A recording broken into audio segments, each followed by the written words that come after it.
रात के ठीक 2 बजे शशांक ने करवट बदलते हुए मोबाइल उठाया। आंखें अभी पूरी तरह खुली नहीं थी। स्क्रीन पर नाम चमक रहा था, माँ। उसने झुंझलाकर कॉल रिसीव की, लेकिन दूसरी तरफ माँ नहीं थी। एक अनजान आदमी की भारी आवाज थी। क्या आप दीनानाथ जी के बेटे बोल रहे हैं? शशांक एकदम उठकर बैठ गया। जी, क्या हुआ? कुछ पल खामोशी रही, फिर आवाज आई, आपके पिताजी नहीं रहे। शशांक के हाथ कांप गए। मोबाइल उसके हाथ से लगभग छूट गया। सुबह तीनों बच्चे अपने पुश्तैनी घर पहुंच चुके थे। घर के बाहर अजीब सन्नाटा था। न रोने की आवाज, न रिश्तेदारों की भीड़। बस दरवाजे पर सफेद चादर, अगरबत्ती की हल्की गंध और अंदर कोने में सफेद साड़ी में बैठी उनकी माँ करुणा देवी। उनकी आंखों में आंसू नहीं थे। शायद कुछ दर्द ऐसे होते हैं जो आंखों से नहीं निकलते, सीधे इंसान को अंदर से पत्थर बना देते हैं। कमरे के बीचों बीच दीनानाथ जी की फोटो रखी थी। फोटो में वही मुस्कुराता चेहरा, लेकिन सच्चाई ये थी कि वो मुस्कान पिछले कई महीनों से सिर्फ दूसरों के लिए बची हुई थी। दीनानाथ जी कैंसर से लड़ रहे थे और बच्चों को सब पता था। डॉक्टर की रिपोर्ट, इलाज का खर्च, कैंसर की आखिरी स्टेज, सब कुछ पता था। शुरुआत में दोनों बेटे आए भी थे। 2 दिन घर में रुके, रिश्तेदारों के सामने दुख जताया। पिता का हाथ पकड़कर बोले, पापा आप चिंता मत करो, हम हैं ना। दीनानाथ जी की आंखें भर आई थी। उन्हें लगा था बुढ़ापे का सहारा अभी बाकी है, लेकिन वो उनका भ्रम था। उन 2 दिनों के बाद धीरे धीरे सब बदल गया। पहले फोन कम हुए, फिर औपचारिकता बची। दवाई ली, ठीक हो, चलो अच्छा है। और फिर वही वाक्य, क्या करें पापा, बहुत बिजी हैं, टाइम ही नहीं मिलता। दीनानाथ जी हर शाम दरवाजे की तरफ देखते रहते। कभी खिड़की से बाहर झांकते, कभी मोबाइल स्क्रीन देखते, जैसे अगली घंटी में शायद बेटे कहेंगे, पापा हम आ रहे हैं। लेकिन फोन नहीं आता था। एक दिन करुणा देवी ने देखा, दीनानाथ जी चुपचाप पुरानी अलमारी खोलकर बैठे थे। अंदर कुछ पुरानी फाइलें थीं, एक रजिस्ट्री, कुछ जमीन के कागज और पुरानी तस्वीरें। उन्होंने कांपते हाथों से एक फोटो उठाई। वो उनका पुश्तैनी घर था। मिट्टी का बड़ा आंगन, बीच में नीम का पेड़ और दरवाजे पर खड़े उनके पिता। तस्वीर को देखते हुए धीमे से बोले, करुणा याद है, यही घर बेचा था ना मैंने? करुणा की आंखें भर आईं। उन्हें सब याद था। जब बड़े बेटे शशांक का विदेश में एडमिशन हुआ था, फीस बहुत ज्यादा थी, इतनी कि उस जमाने में एक आम आदमी पूरी जिंदगी कमाकर भी न जुटा पाए। करुणा ने कहा था, कोई और रास्ता देख लीजिए, ये घर बाबूजी की आखिरी निशानी है। लेकिन दीनानाथ जी सिर्फ मुस्कुराए थे। अगर बेटे का भविष्य बन जाए तो घर दोबारा बन जाएगा। लेकिन सच ये था, घर दोबारा कभी नहीं बना। रजिस्ट्री वाले दिन उन्होंने घर की दीवार को आखिरी बार छुआ था और मन ही मन कहा था, बाबूजी माफ कर देना, पोते के सपनों के लिए आपका घर बेच रहा हूँ। फिर बेटी तनुजा की शादी आई। दहेज, गाड़ी, गहने, फर्नीचर, समाज के डर ने एक पिता को फिर तोड़ दिया। इस बार गांव की आधी जमीन बिक गई, वही जमीन जिसे उनके पिता परिवार की मिट्टी कहते थे। और छोटे बेटे मयंक के बिजनेस के लिए उन्होंने अपना प्रोविडेंट फंड तक तोड़ दिया। यहाँ तक कि उसी पैसे से करुणा देवी का इलाज होना था। लेकिन उन्होंने कभी बच्चों से ना नहीं कहा। करुणा अक्सर कहती थी, आप बच्चों को प्यार नहीं आदत बना रहे हैं। लेकिन दीनानाथ जी कहते थे, उन्हें लगता था एक दिन बच्चे जरूर समझेंगे। लेकिन बच्चे बड़े जरूर हुए, समझदार नहीं। समय बीतता गया, बच्चों के घर बड़े होते गए और माँ बाप का कमरा छोटा। बच्चों की दुनिया बदल गई और माँ बाप उनकी दुनिया से बाहर होते गए। अब हालत ये थी कि पूरा हफ्ता फोन नहीं आता था। दीनानाथ जी रोज शाम चाय बनाते, 2 कप, एक कप अपना, एक करुणा जी का, और मोबाइल सामने रखकर बैठ जाते। कई बार खुद फोन चेक करते, कहीं साइलेंट तो नहीं हो गया। लेकिन फोन सही था, बस रिश्तों की आवाज बंद हो चुकी थी। एक दिन दवाई खत्म हो गई। डॉक्टर ने नई दवा लिखी थी, बहुत महंगी थी। करुणा देवी ने हिम्मत करके बड़े बेटे शशांक को फोन किया। धीमे स्वर में बोली, बेटा तुम्हारे पापा की दवाई खत्म हो गई है, थोड़े पैसे भेज दो। उधर कुछ पल चुप्पी रही। फिर शशांक ने भारी आवाज में कहा, माँ हमारे खुद के खर्चे पूरे नहीं होते, बच्चों की फीस, घर की ईएमआई, इतना सब है, आप वहीं मैनेज करो ना। करुणा चुप हो गई। जिस पिता ने जिंदगी भर लाखों खर्च किए, आज उसकी दवाई बेटे को बोझ लग रही थी। उन्होंने छोटे बेटे मयंक को फोन किया, पर उसने फोन उठाया ही नहीं। उन्होंने 2-3 बार और किया, पर कोई जवाब नहीं आया। वो हार गई थीं। उस रात दीनानाथ जी दर्द से कराह रहे थे, लेकिन दवा आधी करके खा रहे थे ताकि कुछ दिन और चल जाए। कई रातों तक करुणा बच्चों को फोन करती रही। बेटा, तुम्हारे पापा बार बार तुम्हें याद कर रहे हैं, एक बार आ जाओ। लेकिन हर बार यही जवाब होता, माँ अभी बहुत काम है, ऑफिस से छुट्टी नहीं मिलेगी, अगले महीने आएंगे। और फिर वो दिन आया जिसने करुणा देवी के अंदर कुछ हमेशा के लिए खत्म कर दिया। उस रात दीनानाथ जी को बहुत तेज दर्द था। वो बार बार शशांक का नाम ले रहे थे। करुणा ने कांपते हाथों से फोन मिलाया। शशांक बेटा, एक बार आ जाओ, तुम्हारे पापा तुम्हें बहुत याद कर रहे हैं। लेकिन इस बार शशांक अचानक चिल्ला पड़ा, माँ आखिर आप चाहती क्या हो? करुणा सहम गई, धीरे से बोली, बेटा तुम्हारे पापा। शशांक गुस्से में बोला, पिताजी को कैंसर है, वो वैसे भी अब बचने वाले नहीं हैं। उन पर इतना पैसा और टाइम क्यों वेस्ट करें? आप बार बार फोन करके परेशान करती हो, इसलिए तो मयंक और तनुजा भी आपका फोन नहीं उठाते। करुणा का हाथ कांपने लगा, लेकिन उधर से आवाज आती रही, हमारी भी जिंदगी है, हमारे बच्चे हैं, काम है। आप फ्री हो इसलिए आपको सब आसान लगता है, आप देख लो उनको। और फोन कट गया। कमरे में सन्नाटा छा गया। करुणा धीरे धीरे पलटी और जम गई। दरवाजे पर दीनानाथ जी खड़े थे। उन्होंने सब सुन लिया था। उनकी आंखों में आंसू नहीं थे, बस एक ऐसा दर्द था जो किसी पिता को जिंदा रहते मार देता है। वो धीरे से बिस्तर पर बैठ गए। फिर बहुत देर बाद बोले, करुणा लगता है अब सच में मैं बोझ बन गया हूँ। उस रात पहली बार करुणा ने अपने पति को बच्चे की तरह रोते देखा। उस रात बाहर तेज बारिश हो रही थी और तभी दरवाजे पर दस्तक हुई। करुणा ने दरवाजा खोला। सामने पल्लवी खड़ी थी, भीगी हुई, हाथ में दवाई का पैकेट लिए।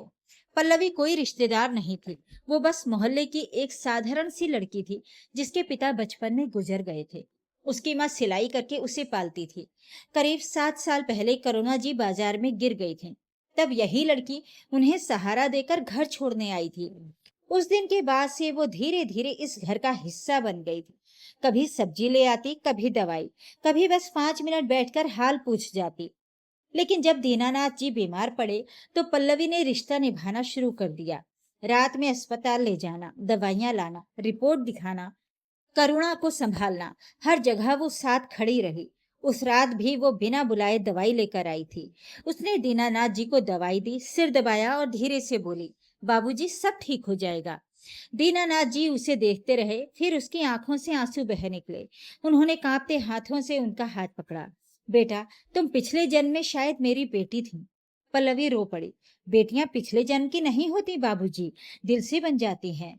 उस दिन के बाद दीनानाथ जी उसे बेटी की तरह मानने लगे, लेकिन उसने कभी बदले में कुछ नहीं मांगा, न पैसा, न जमीन, न गहने, बस साथ दिया।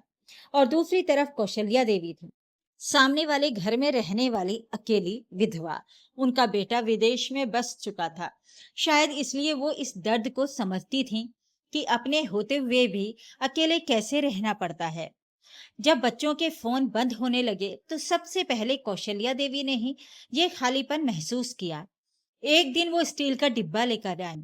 करुणा बहन, आज ज्यादा खाना बन गया था, सोचा आपके यहाँ दे दूं। लेकिन करुणा जी समझ गई थी, खाना ज्यादा नहीं बना था, दिल बड़ा था। उस दिन के बाद हर रविवार खाना आने लगा। कभी मूंग की दाल, कभी राजमा चावल, कभी आलू गोभी। और जिस दिन पनीर बनता, 2 रोटियां ज्यादा आती, क्योंकि उन्हें पता था दीनानाथ जी को पनीर बहुत पसंद है। एक रात दवा खत्म हो गई थी, बच्चों के फोन बंद थे, तभी दरवाजे पर दस्तक हुई। सामने कौशल्या देवी थी, हाथ में दवा का पैकेट लिए। आपकी खिड़की की लाइट रात भर जल रही थी, समझ गई कुछ ठीक नहीं है। उस दिन दीनानाथ जी बहुत देर तक उन्हें देखते रहे, फिर धीरे से बोले, आजकल रिश्ते खून से नहीं, फिक्र से बनते हैं। कुछ दिनों बाद दीनानाथ जी चल बसे। अंतिम संस्कार हुआ, 13वीं खत्म हुई और फिर वही शुरू हुआ जिसने करुणा देवी को अंदर से तोड़ दिया। एक रात वो पानी लेने उठी, तभी कमरे से बहुओं की आवाज आई, गांव वाली जमीन करोड़ों की होगी, माँ के गहने बराबर बांट लेंगे, देखना कहीं वसीयत किसी और के नाम न कर दें। और फिर किसी ने धीरे से कहा, मम्मी जी को प्यार से ही रखना पड़ेगा। दरवाजे के पीछे करुणा देवी के हाथ कांपने लगे। उन्हें पहली बार समझ में आया, बच्चे दुख में नहीं आए थे, हिस्सा लेने आए थे। उस रात उन्होंने दीनानाथ जी की फोटो के सामने बैठकर कहा, अब आपकी आखिरी इच्छा मैं पूरी करूंगी। उसके बाद हर शाम वो एक लाल फाइल निकालती। उसमें थे जमीन के कागज, बैंक डिटेल्स, गहनों की सूची और एक चिट्ठी। एक दिन उन्होंने पल्लवी को बुलाया। जब पल्लवी कमरे से बाहर निकली, उसकी आंखें लाल थीं। वो बार बार कह रही थी, माँ जी मुझे कुछ नहीं चाहिए। लेकिन करुणा जी ने उसका हाथ पकड़कर कहा, हक जन्म से नहीं मिलता बेटा, सेवा से मिलता है। फिर एक शाम उन्होंने कौशल्या देवी को बुलाया। अलमारी से लाल कपड़े की बंधी पोटली निकाली। उसमें उनकी शादी के गहने थे। उन्होंने गहनों को देखते हुए कहा, मैं चाहती थी मेरी बहुएं इन्हें पहने, लेकिन गहने सिर्फ शरीर पर अच्छे नहीं लगते, उन पर प्यार भी अच्छा लगना चाहिए। कौशल्या देवी की आंखें भर आईं। करुणा जी ने उनका हाथ पकड़ लिया।